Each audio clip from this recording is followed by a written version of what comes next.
Hello, welcome back to the channel.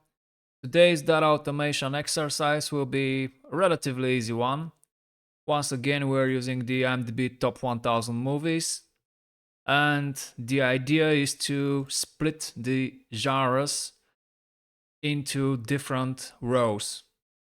I think this is a common exercise, and it's part of the so-called data normalization, and some people also call it data flattening. So if I create two headers here, one will be movie and then genre again. And let's use the format painter so it looks exactly the same. So if we have here Godfather, and it should also occupy two rows, and we'll have here crime and drama. So that's the idea. Let me delete this. And I'm gonna launch the Visual Basic Editor, Alt F11. And I'm going to insert a module and start writing a subroutine, which I will call split data. And the idea is to start looping through columns A and B. We will not need to loop. We will need to start the loop from the second to the last row, just like we've done in many of the previous examples. In this case, I'm only using one worksheet in this workbook. But even so, I'm going to declare it as a variable. I think that's a good practice, and for me, it's a habit. So dim ws as worksheet.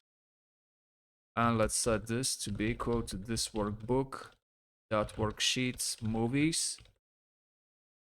And since we're going to write the loop, I will need to identify the last used row. And I will need another variable also of type long, which I will use as counter in that loop. The last row will be ws.cells rows.count on column A and excel up.row. And now we can write for I equals 2 to last row, next I. Now I would like to make the macro a little bit more understandable, so I'll probably use more variable names that I actually need. And I'm going to declare a variable name here which will store the movies.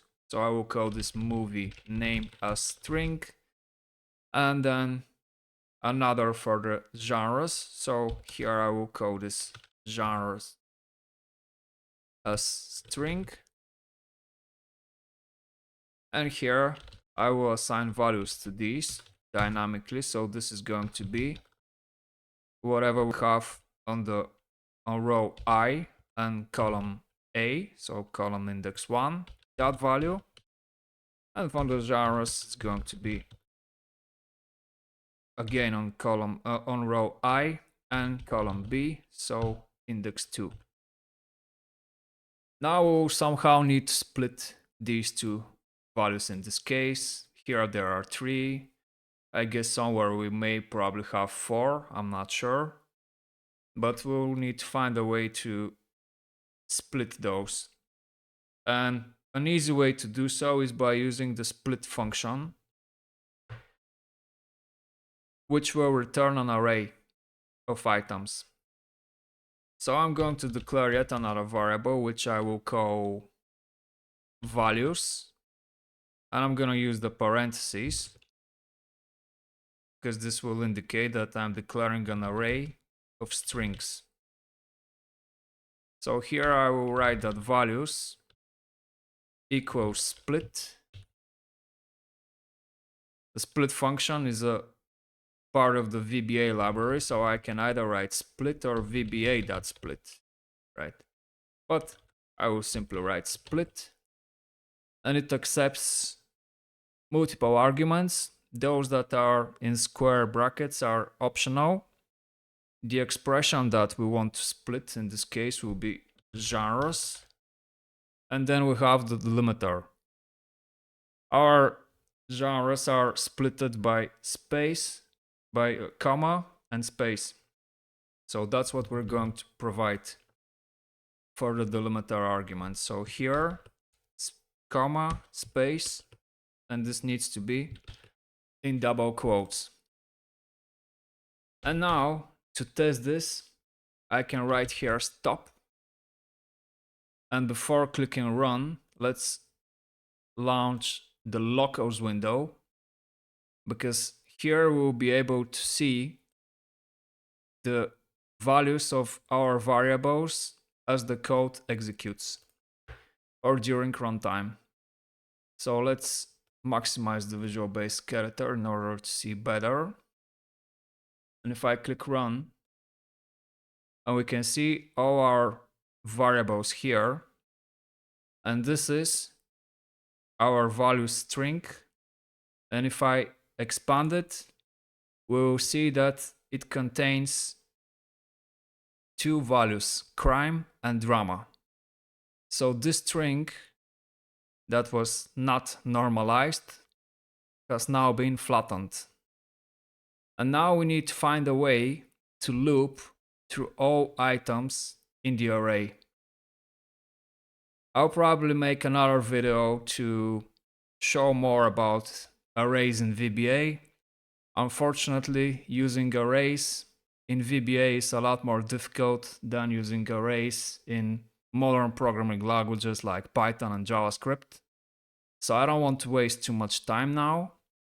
But in order to loop through all items in the array, we can use the lower bound and upper bound functions.